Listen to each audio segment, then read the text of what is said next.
The morning sun cast long shadows across the quiet streets of Willow Creek, a small town nestled in the rolling hills of the Midwest. 4K9 Baron, a 5-year-old German shepherd with a glossy black and tan coat. It was just another day on the job. His handler, Officer Mike Callahan, clipped the leash to Baron's harness, giving the dog an affectionate pat on the head. Baron's tail wagged, his sharp brown eyes alert and ready for whatever the shift might bring. To Baron, the world was a series of scents, sounds, and instincts, all filtered through his unwavering loyalty to Mike and their mission to keep Willow Creek safe. Baron wasn't just any police dog. He'd been with the Willow Creek Police Department since he was 2, trained in narcotics detection, tracking, and suspect apprehension. His reputation preceded him.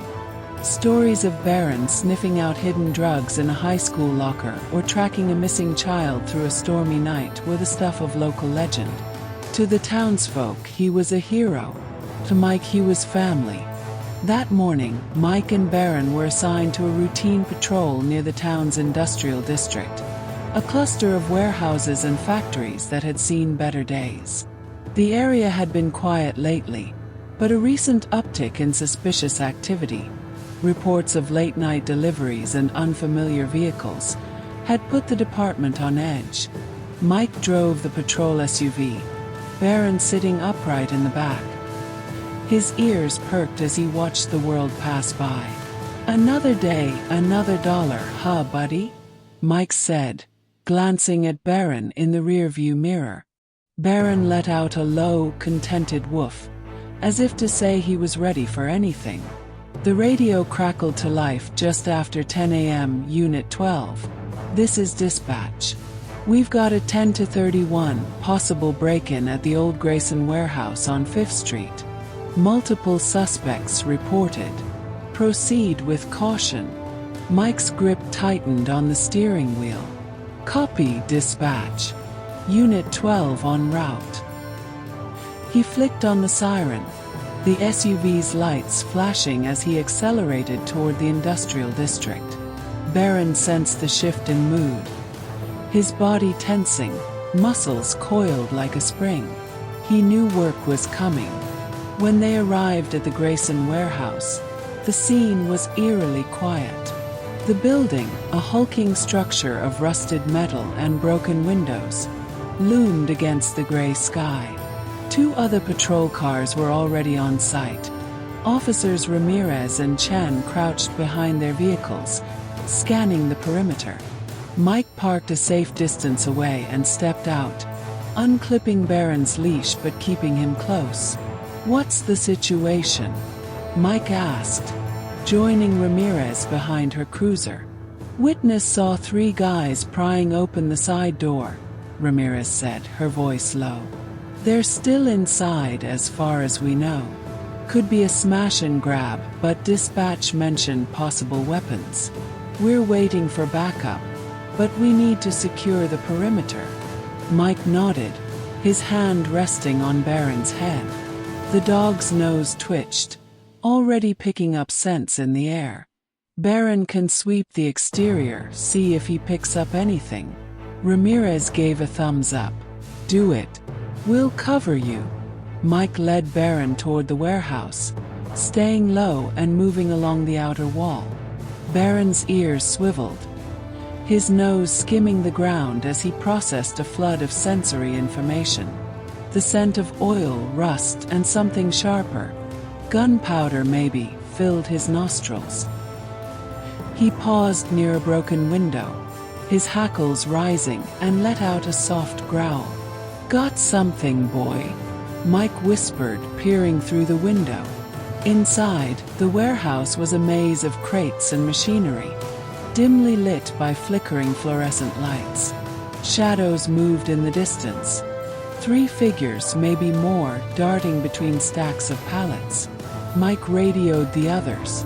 Suspects confirmed inside. At least 3 possibly armed. Baron's picking up something strong near the west side. "Copy," Chen responded. "SWAT's 10 minutes out. Hold position if you can. But Baron had other plans. His growl deepened, his body rigid as he stared at the window. Before Mike could react, a loud crash echoed from inside, followed by the unmistakable pop-pop-pop of gunfire. Instinct took over. Baron lunged forward, slipping through the broken window with a grace that belied his size. Mike cursed under his breath and followed, drawing his sidearm as he scrambled through the jagged opening. "Baron, heel!" Mike hissed, but the dog was already moving, his training and instincts overriding everything else. Baron's nose led him toward the source of the gunfire, his paws silent on the concrete floor. Mike stayed close, his heart pounding as he scanned the shadows for threats. The warehouse was a labyrinth, but Baron navigated it with precision. He rounded a corner and froze, his ears pinned back. Ahead, two men in ski masks stood over a crate, one clutching a pistol, the other a crowbar. A third figure was nowhere in sight. The man with a pistol spun at the sound of Baron's growl, his eyes widening. "Shit, it's a dog!" he shouted, raising his weapon. Baron didn't hesitate. He launched himself at the gunman, jaws snapping as he clamped onto the man's arm. The pistol clattered to the floor, the suspect screaming as Baron's teeth held firm. Mike rushed forward, tackling the second man before he could swing the crowbar. The two officers wrestled their suspects to the ground, cuffs clicking into place as Ramirez and Chen burst through a side door, weapons drawn. But the fight wasn't over. A third suspect emerged from the shadows, a shotgun in his hands. "Let him go," he bellowed, leveling the barrel at Mike. Time seemed to slow. Mike raised his hands, his mind racing for a way out. Baron, still pinning the first suspect, released his grip and turned toward the new threat. The dog's eyes locked onto the shotgun, his body low and ready to strike. "Baron, no!" Mike shouted, but it was too late. The shotgun roared, a deafening blast that echoed through the warehouse. Baron yelped, his body jerking as the pellets struck his side. He stumbled but didn't fall, his momentum carrying him forward. With a final surge of strength, he slammed into the gunman, knocking him off balance. The shotgun skidded across the floor, and Ramirez tackled the suspect before he could recover. Mike dropped to his knees beside Baron, his hands shaking as he pressed them against the dog's bloodied fur. "Stay with me, buddy. Stay with me." Baron's breaths were shallow, his eyes half closed but still fixed on Mike. The dog's tail gave a weak thump, as if to say he'd done his job. Ramirez and Chen secured the suspects, their voices a blur as they called for medics and backup.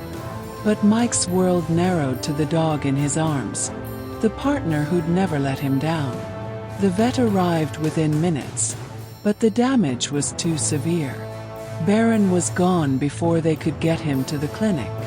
Mike sat on the warehouse floor, cradling his partner, tears cutting tracks through the grime on his face. The suspects were in custody, the warehouse secured, but none of it mattered. Not now. The news of Baron's sacrifice spread quickly through Willow Creek. By evening, the town square was filled with candles, flowers, and handwritten notes left in tribute. Children drew pictures of a brave dog with a badge, while officers from neighboring counties arrived to pay their respects. The local paper ran a front-page story. K9 Baron died in the line of duty protecting his community. At the police station, Mike sat at his desk, staring at Baron's empty crate. The silence was deafening. Ramirez placed a hand on his shoulder. "He saved us, Mike. All of us." Mike nodded, his throat too tight to speak. He thought of the countless shifts they'd worked together, The way Baron would nudge his hand for a treat or curl up at his feet after a long day. He thought of the moment Baron had charged that shotgun, knowing full well what it meant. A week later, the department held a memorial service in the town park. Baron's badge was retired, placed in a glass case beside a photo of him in his harness, ears up and eyes bright. The mayor spoke of courage and sacrifice, but it was Mike's words that left the crowd in tears. Baron wasn't just a dog, he said, his voice steady despite the pain. He was my partner, my friend, and the bravest soul I've ever known. He gave everything for this town. I hope we can all honor him by living up to that kind of courage. As the crowd dispersed, a young girl approached Mike, clutching a drawing of a German shepherd with a halo over its head. "This is Baron," she said shyly. "He's a hero." Mike took the drawing, his eyes stinging. "Yeah," he said softly. "He really is." In the years that followed, Willow Creek never forgot K9 Baron. His name was etched on a stone in the town square, a quiet reminder of the dog who'd given his life for his community. And for Mike, every patrol, every call, carried a piece of Baron's spirit, a loyal, fearless presence that would never fade.